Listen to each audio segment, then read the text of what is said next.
Welcome to the Story Lab. I hope you enjoy this story. Let's begin. The alarm blared, jolting me awake. Another day, another dollar. I rolled over, expecting to feel Andrea's warm body next to me, but her side of the bed was empty. Again. Andrea? I called out, my voice still thick with sleep. No answer. I dragged myself out of bed, my feet hitting the cold hardwood floor. The house was quiet, save for the gentle hum of the air conditioner. I made my way to the kitchen, hoping to find a note or some sign of where she'd gone. Nothing. My phone buzzed. A text from Andrea, at the gym. Be back later. I sighed, pouring myself a cup of coffee. It was becoming a pattern. Andrea disappearing early in the morning, coming back late at night. Always with an excuse. Always with that distant look in her eyes. As I sipped my coffee, I couldn't shake the feeling that something was off. But I pushed it down, focusing instead on the day ahead. I had a big presentation at work, and I couldn't afford to be distracted. Hours later, I sat at my desk, going over the final details of my presentation when my coworker, Haley, knocked on my door. Hey, Tim, you ready for the big show? She asked, leaning against the doorframe. I nodded, forcing a smile. As ready as I'll ever be. You know how these things go. Haley tilted her head, studying me. Everything okay? You seem off. I hesitated, then shook my head. It's nothing. Just some stuff at home. Trouble in paradise? Haley asked, her voice soft. I shrugged, not wanting to get into it. It's probably nothing. Andrea's just been distant lately. Probably just stressed about something. Haley's face darkened for a moment, but she quickly masked it with a smile. I'm sure it's nothing. Hey, good luck with the presentation.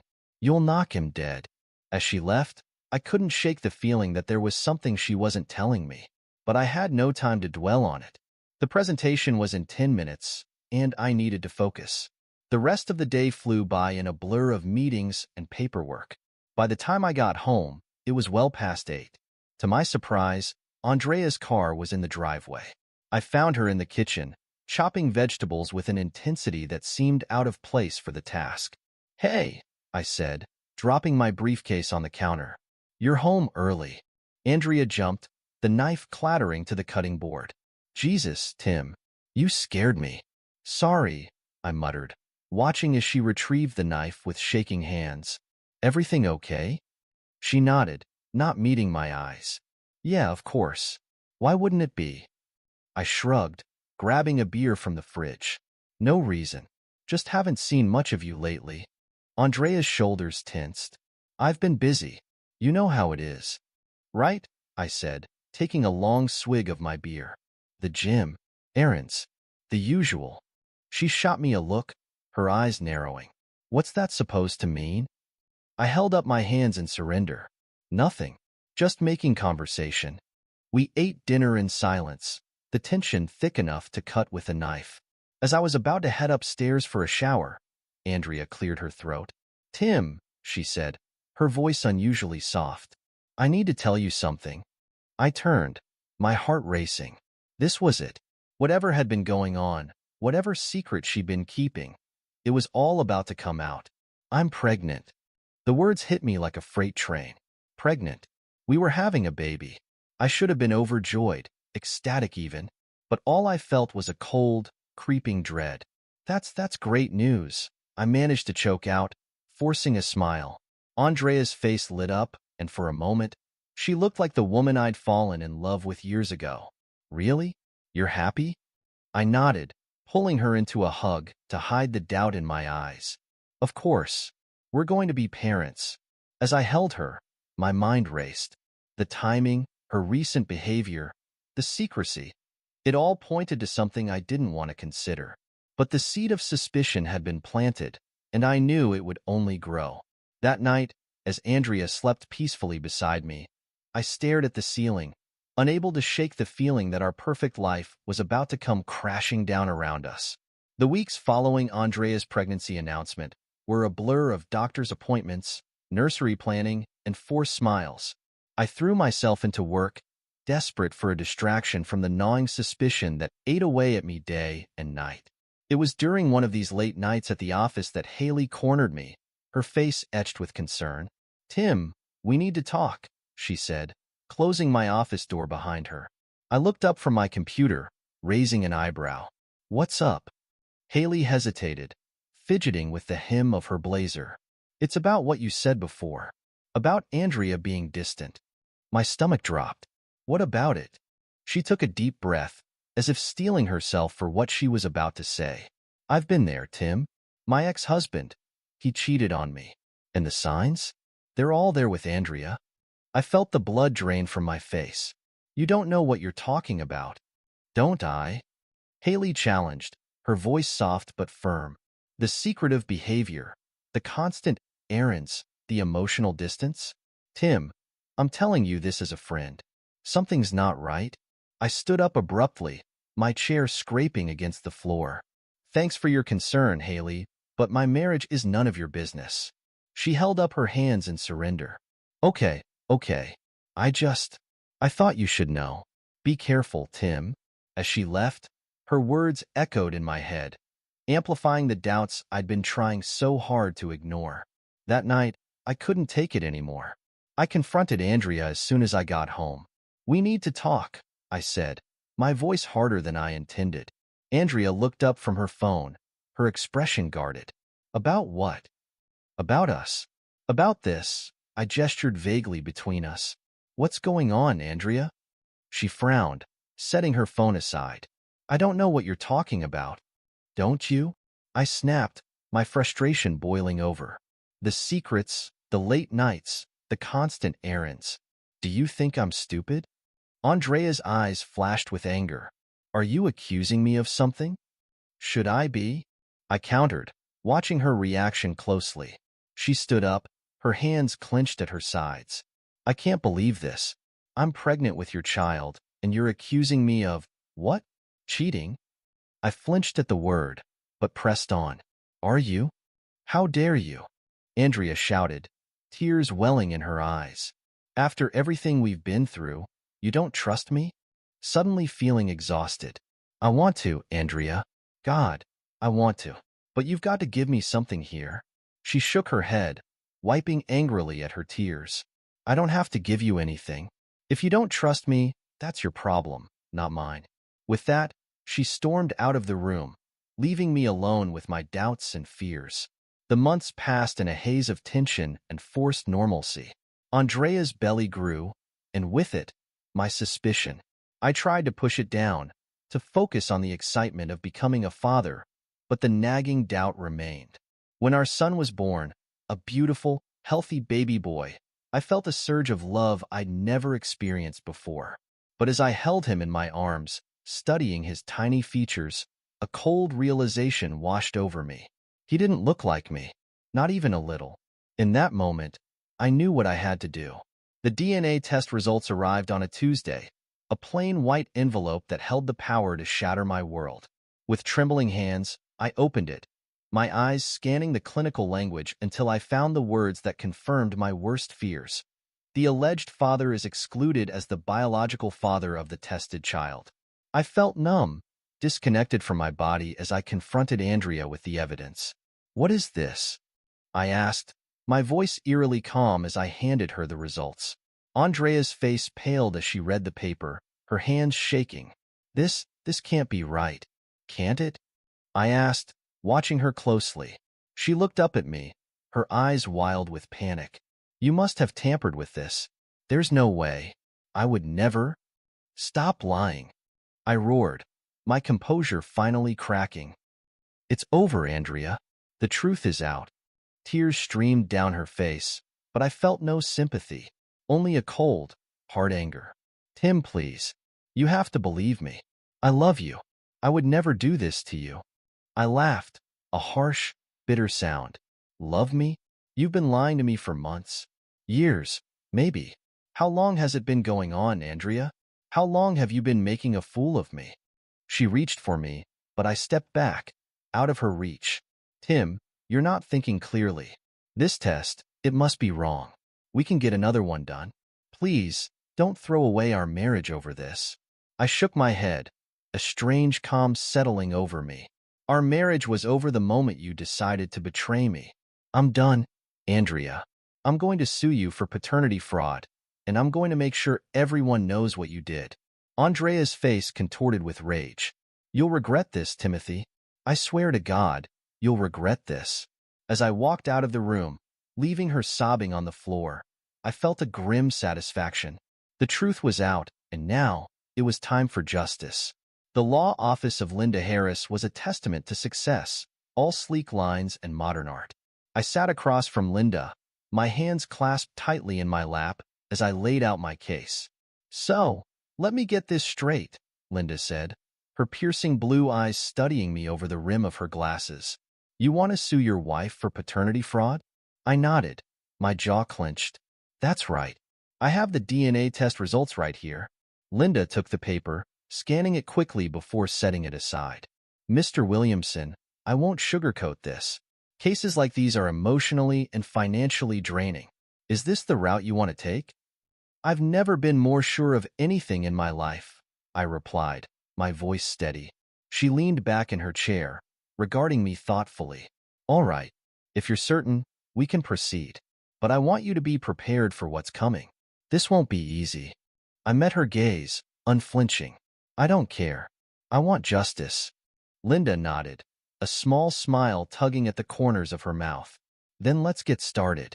The next few weeks were a whirlwind of legal paperwork and strategy sessions. I threw myself into building the case, gathering evidence of Andrea's infidelity with a single-minded determination. When the court summons arrived at our house, Andrea's reaction was explosive. You bastard, she screamed, bursting into my home office, the paper clutched in her hand. How could you do this to me? To us? I looked up calmly from my computer. I'm not the one who destroyed us, Andrea. You did that all on your own. Her face contorted with rage. You'll pay for this, Timothy. I swear to God. I'll make you regret the day you ever met me. I stood up, my voice low and dangerous. Is that a threat? She backed away, fear flashing in her eyes for a moment before it was replaced by defiance. It's a promise. With that, she stormed out. I heard the front door slam, followed by the screech of tires as she peeled out of the driveway. Later that evening, I received a text from an unknown number. She's staying with me. Don't try to contact her. J. Jason, her personal trainer. The pieces were falling into place, and the picture they formed made my blood boil. The next day, I met with Linda to discuss our next steps. We need to be strategic about this, Linda said, spreading out documents on her desk. Andrea is going to fight back hard. We need to be prepared for anything. I nodded, my mind already racing with possibilities. What do you suggest? Linda's eyes gleamed with a predatory light. We gather every piece of evidence we can. Text messages, witness statements, anything that proves her infidelity. We build a case so airtight she won't be able to wiggle out of it. As we pored over the details, a plan began to form in my mind. A plan that went beyond just winning the court case. A plan for true justice. That night, as I sat alone in the house that once held so many happy memories, I made a decision. This wouldn't just be about winning a lawsuit. This would be about making Andrea pay for every lie, every betrayal. I picked up my phone and dialed a number I hadn't used in years. Hello? A gruff voice answered. Dr. Matthews? It's Timothy Williamson. I think I need to start therapy again. There was a pause on the other end of the line. I see. And what brings you back, Timothy? I took a deep breath, steeling myself. I need to work through some things. And I need help planning something. Planning what, exactly? A cold smile spread across my face. Let's just say, a reckoning. As I hung up the phone, I felt a strange sense of calm wash over me. The storm was coming, and I was going to be the one controlling it. The rhythmic ticking of the clock on my office wall was the only sound as I sat, hunched over my desk, scribbling furiously in a notebook. My therapist, Dr. Matthews, had suggested journaling as a way to process my emotions, but I had other plans for these pages. I was mapping out Andrea's routine, noting every detail I could remember. The gym at 6 a.m. with Jason. Lunch with her friends at that pretentious cafe downtown. Her weekly book club, meetings that always seemed to run late into the night. A knock at my door startled me from my thoughts. Come in, I called, quickly flipping the notebook shut. Haley poked her head in, a concerned frown on her face. "Hey, Tim, got a minute?" I nodded, gesturing to the chair across from me. "What's up?" She settled into the seat, her eyes darting nervously around the room before settling on me. "I heard about, well, everything. How are you holding up?" I leaned back in my chair, studying her. "I'm fine. Why do you ask?" Haley fidgeted with the hem of her blouse. "It's just, I've been there, remember? I know how hard this can be.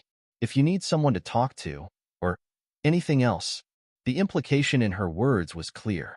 I raised an eyebrow. "Are you offering to testify against Andrea?" Her eyes widened slightly, but she nodded. "If it would help, yes.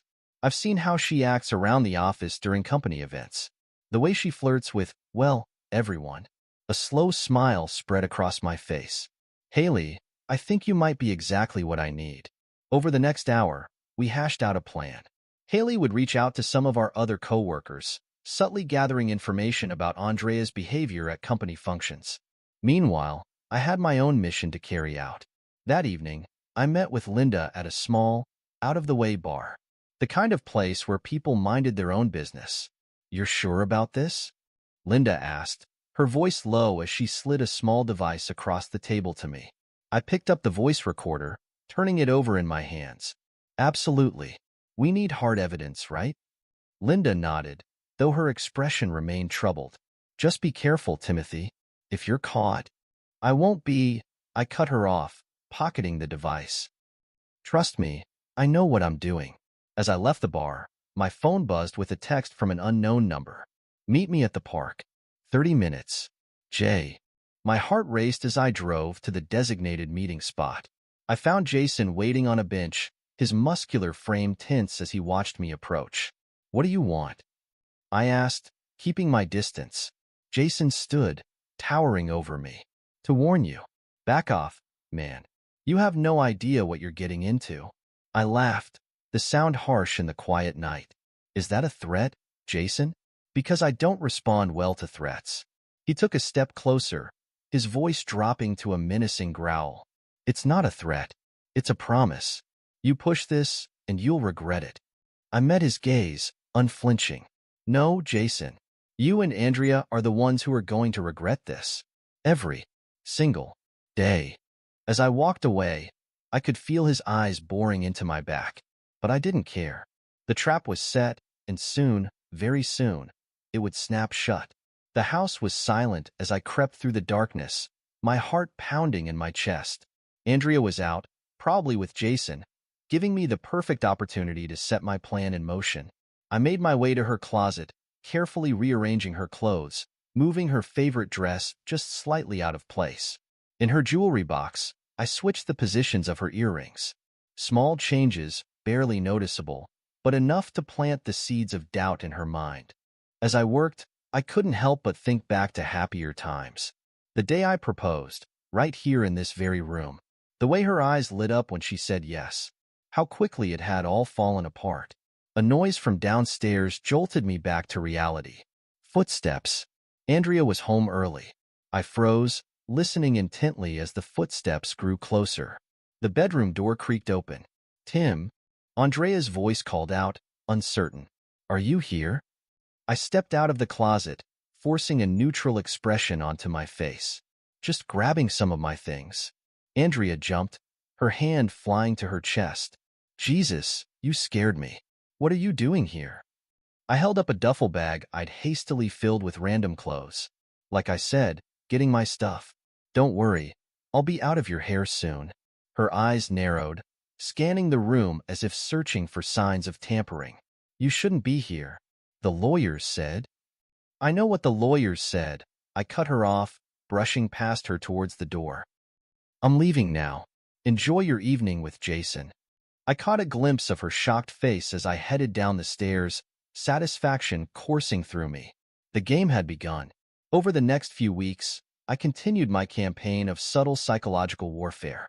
Anonymous tips to Andrea's friends about her infidelity. Mysterious hang-up calls to our home phone. Each move calculated to increase her paranoia, to make her slip up. It was during a meeting with Linda that I received the news I'd been waiting for. "We've got her," Linda said, a triumphant gleam in her eye as she spread out a series of documents on her desk, financial records showing large withdrawals around the time she started seeing Jason, text messages that all but confirmed the affair. And the coup de grace? A witness willing to testify that they saw Andrea and Jason together long before the pregnancy. I leaned back in my chair, a cold smile spreading across my face. "Excellent work, Linda. When can we move forward?" She matched my smile with one of her own. "I've already filed the paperwork. The court date is set for next month. Are you ready for this, Timothy?" I nodded, my resolve stronger than ever. I've never been more ready for anything in my life. As I left Linda's office, my phone buzzed with a text from Haley. "Need to talk. Meet me at the usual spot?" 20 minutes later, I found Haley waiting for me at our regular coffee shop, her face pale and drawn. "What's wrong?" I asked as I slid into the seat across from her. Haley glanced around nervously before leaning in close. "Tim, I think Andrea knows we're gathering evidence against her. She cornered me in the break room today, asking all sorts of questions about you and me." I felt a flash of anger, quickly replaced by determination. "What did you tell her?" "Nothing," Haley insisted, her eyes wide. "I played dumb, said we were just work friends. But Tim," she seemed desperate, unhinged, almost. "I'm worried about what she might do." I reached across the table, squeezing Haley's hand reassuringly. "Don't worry. We're close to the end now. Just stick to the plan, and everything will work out. Trust me." As I drove home that night, my mind raced with possibilities. Andrea was getting desperate, which meant she was bound to make mistakes. All I had to do was wait and watch. The courthouse loomed before me, its imposing facade a fitting backdrop for the battle that was about to unfold. I adjusted my tie, took a deep breath, and stepped through the heavy wooden doors. Inside, the air was thick with tension. I spotted Andrea and Jason huddled in a corner with their lawyer, their hushed whispers carrying an edge of panic. "Good. Let them squirm." "Ready for this?" Linda asked, appearing at my side with a stack of files tucked under her arm. I nodded, my jaw set with determination. "More than ready. Let's end this." As we filed into the courtroom, I caught Andrea's eye. For a moment, I saw a flicker of the woman I'd once loved, scared, vulnerable. But then her mask of defiance slipped back into place, and I remembered why we were here. The judge, a stern-faced woman with steely gray hair, called the court to order. "We're here today in the case of Williamson versus Williamson, a suit for paternity fraud. Are both parties ready to proceed?" "Yes, Your Honor," Linda and Andrea's lawyer responded in unison. What followed was a brutal dissection of our marriage, our lives laid bare for all to see. Linda was relentless, presenting evidence after damning evidence. "Your Honor," Linda said, her voice ringing clear through the courtroom, "I'd like to present Exhibit A, a DNA test conclusively proving that my client is not the father of the child in question." Andrea's lawyer jumped to his feet. "Objection, Your Honor. This test was conducted without my client's knowledge or consent." The judge peered over her glasses at him. "Was the test conducted by a reputable lab?" Linda nodded. "Yes, Your Honor. We have the lab's credentials on file." "Then I'll allow it," the judge ruled. Objection overruled. I watched as the color drained from Andrea's face. This was just the beginning. Next came the financial records, the text messages, the witness testimonies. With each new piece of evidence, I could see Andrea's resolve crumbling. Finally, it was time for cross-examination. Andrea took the stand, her hands shaking as she swore to tell the truth. "Mrs. Williamson," Linda began, her tone deceptively gentle, "can you explain the large withdrawals from your joint account around the time your affair with Mr. Miller began?" Andrea's eyes darted to her lawyer, panic clear on her face. I don't remember making those withdrawals." Linda's smile was predatory. "Really? Because we have bank footage showing you at the ATM on those exact dates and times." The courtroom erupted in murmurs. I caught Jason shifting uncomfortably in his seat, his face a mask of worry. "No further questions, Your Honor," Linda said, returning to her seat with a satisfied smile. The rest of the trial passed in a blur. Closing arguments were made, final pieces of evidence submitted. And then, finally, it was time for the verdict. The judge cleared her throat, her eyes scanning the courtroom before settling on me. In the case of Williamson versus Williamson, this court finds in favor of the plaintiff, Mr. Timothy Williamson. Mrs. Williamson is hereby ordered to pay damages in the amount of. I tuned out the specifics, my eyes locked on Andrea. She had collapsed into her seat, sobs racking her body as the full weight of her actions came crashing down on her. As we left the courtroom, I felt a strange mix of emotions. Triumph, yes, but also a hollow ache where my love for Andrea used to be. Congratulations, Linda said, shaking my hand firmly. Justice has been served. I nodded, watching as Andrea was led away by her lawyer. Yes, it has. But this isn't over yet. Linda raised an eyebrow. Oh, what did you have in mind? I smiled, a plan already forming in my mind. Let's just say, the court of public opinion can be even harsher than a legal one. As I walked out of the courthouse, my phone buzzed with a text from Haley. Heard the news. Drinks to celebrate? I typed out a quick reply. Rain check. I've got one last piece of business to take care of. The real work, I realized, was just beginning. Andrea had lost the battle, but I was about to make sure she lost the war. The morning after the court verdict, I sat at my kitchen table, a cup of coffee growing cold beside me as I stared at my laptop screen. My finger hovered over the send button, a familiar rush of adrenaline coursing through my veins. Time to face the music, Andrea, I muttered, clicking the button with a sense of satisfaction. Within minutes, my phone started buzzing incessantly. Texts, calls, emails, all reacting to the bombshell I just dropped. The court documents, carefully redacted to protect certain identities, were now public knowledge. Andrea's infidelity, her lies, the paternity fraud. All of it laid bare for the world to see. A call from Haley came through. I answered, my voice steady despite the turmoil of emotions within me. Tim, what have you done? Haley's voice was a mix of awe and concern.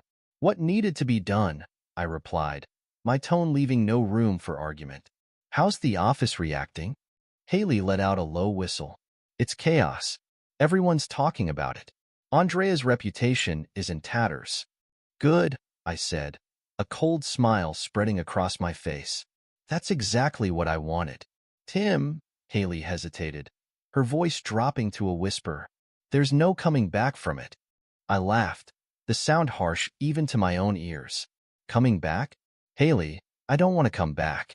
I want Andrea to feel every bit of pain and humiliation she put me through. There was a long pause on the other end of the line. Okay, Tim, just be careful, all right? I ended the call, my resolve stronger than ever.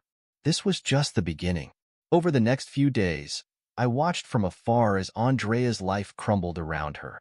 Her social media accounts went dark after a barrage of angry comments. Friends she'd known for years now crossed the street to avoid her. The gym where she'd met Jason publicly revoked her membership. It was during this time that I received an unexpected visitor. The doorbell rang one evening, and I opened it to find Jason standing on my porch, looking decidedly worse for wear. What do you want? I asked, my voice cold, his eyes darting nervously. Look, man, I need to talk to you. I considered slamming the door in his face, but curiosity got the better of me. Talk. I'm done with Andrea, Jason blurted out, the words tumbling from his mouth. This whole thing, it's too much. I can't deal with it anymore. I leaned against the doorframe, studying him. And you're telling me this because? Jason swallowed hard. I don't know, man. I thought you should know. She's been calling me nonstop, showing up at my place. She's losing it. A surge of satisfaction coursed through me. That sounds like a you problem, Jason. Or should I say, was a you problem, since you're done with her and all. Yeah, Jason nodded, looking relieved. Yeah, I am. I wanted to apologize, I guess, for everything. I stared at him for a long moment, letting him squirm under my gaze. Apology not accepted. Now get off my property before I call the cops. As I shut the door on Jason's stunned face, I felt a weight lift from my shoulders. Andrea was truly alone now, isolated and desperate, just as I had been when I discovered her betrayal. The next morning, I received a flurry of texts from Andrea. "Tim, please. We need to talk. I'm sorry. For everything. Can we meet? I've lost everything. You've won. What more do you want?" I read each message with a detached interest, feeling nothing but a cold satisfaction. I typed out a single reply. "I want nothing from you, Andrea. Not anymore." As I blocked her number, I realized that this chapter of my life was finally coming to a close. Andrea's downfall was complete, and I was ready to move on. The office was abuzz with whispers as I walked in, heads turning to watch my progress towards my desk. I ignored them all, focusing on the tasks ahead. The scandal had died down somewhat, but its effects still lingered in the air like a heavy perfume. Haley approached my desk, a tentative smile on her face. "Hey, Tim, how are you holding up?" I looked up from my computer, offering her a small nod. "I'm fine, Haley. Just focusing on work." She perched on the edge of my desk, lowering her voice. "Listen, a bunch of us are going out for drinks after work. To celebrate your victory, I guess. Want to join?" I considered for a moment, then shook my head. "Thanks, but I've got an appointment." Haley's eyebrows shot up. "An appointment? With who?" "My therapist," I replied, surprising myself with my honesty. "I've been seeing him regularly since everything." Haley's expression softened. "That's great, Tim. Really. I'm glad you're taking care of yourself." As she walked away, I felt a twinge of something I hadn't experienced in a long time. Hope. Later that evening, I sat across from Dr. Matthews, the familiar surroundings of his office providing a sense of comfort I hadn't realized I needed. "So, Timothy," Dr. Matthews began, his pen poised over his notepad, "how are you feeling now that the dust has settled?" I took a deep breath, considering the question. Honestly, I'm not sure. Part of me feels vindicated, but another part, "Go on," Dr. Matthews encouraged when I trailed off. "Another part of me feels empty," I admitted. Like I've been so focused on getting revenge that I forgot to think about what comes after. Dr. Matthews nodded, jotting something down. "That's not uncommon in these situations. You've achieved your goal. Now you need to find a new one." "But what?" I asked, frustration creeping into my voice. "My whole life for the past year has been about this." "Perhaps," Dr. Matthews suggested gently, "it's time to focus on rebuilding. Not just your life, but your ability to trust, to connect with others." I snorted, shaking my head. "Trust? After what Andrea did?" "Yes, trust," Dr. Matthews insisted. "Not everyone is Andrea, Timothy. There are good people out there, people who won't betray you. But you need to be open to the possibility." As I left the session, Dr. Matthews' words echoed in my mind. Could I really trust again? Did I even want to? The answer came sooner than I expected. As I walked through the park near my house, lost in thought, I quite literally ran into someone. "Oh, I'm so sorry," a female voice exclaimed as books scattered across the path. I knelt to help gather the fallen tomes, looking up to find myself face to face with a woman about my age, her green eyes wide with embarrassment. "No, it was my fault," I said, handing her the last book. "I wasn't watching where I was going." She smiled, tucking a strand of auburn hair behind her ear.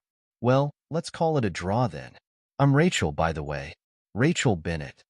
"Timothy," I replied, surprised to find myself smiling back. "Timothy Williamson." Rachel's eyes widened slightly.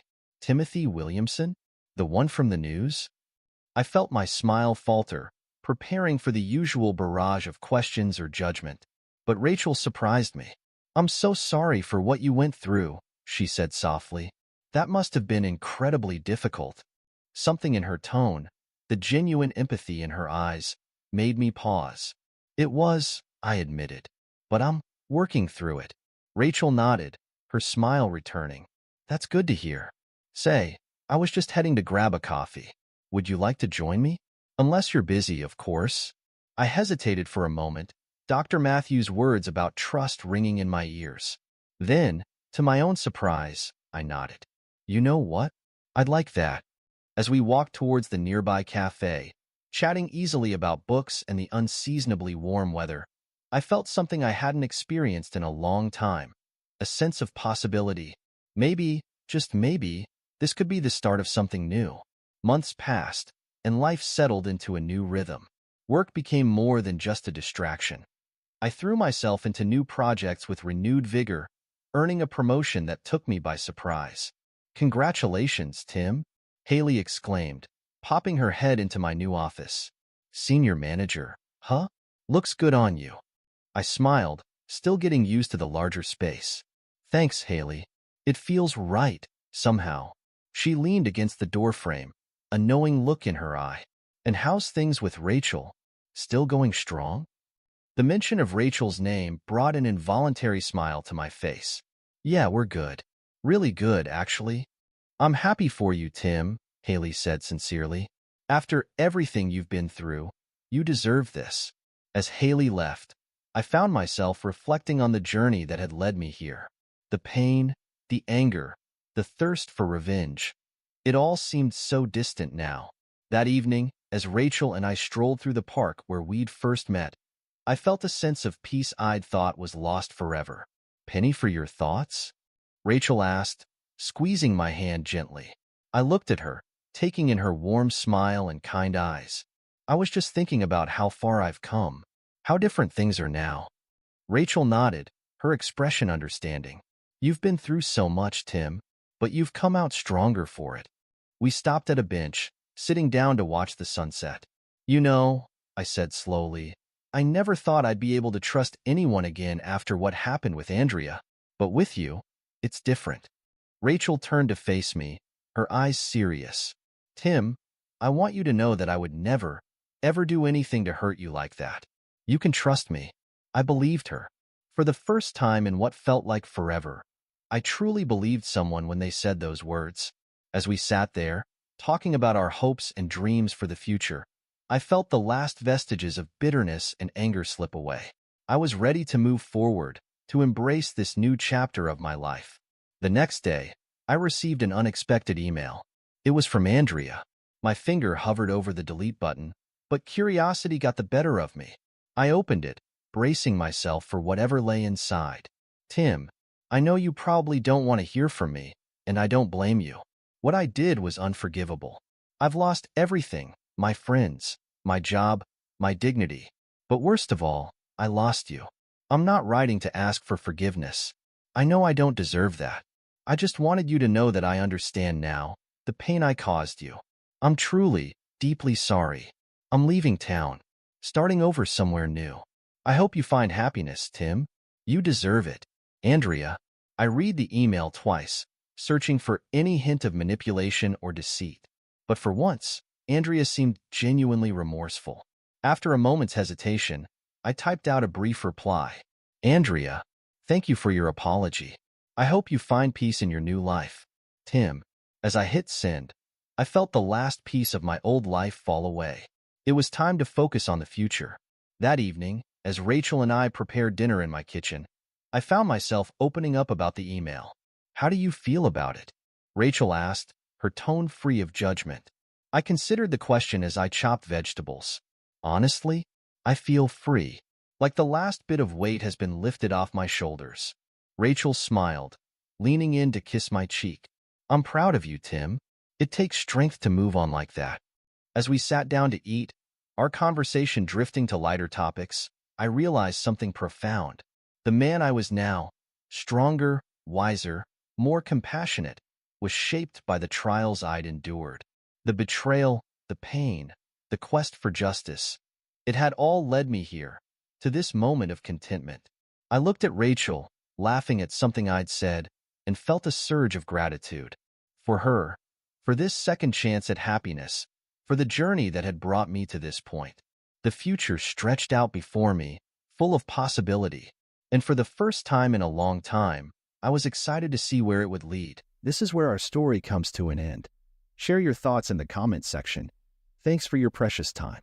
If you enjoyed this story, then please make sure you subscribe to this channel. That would help me a lot.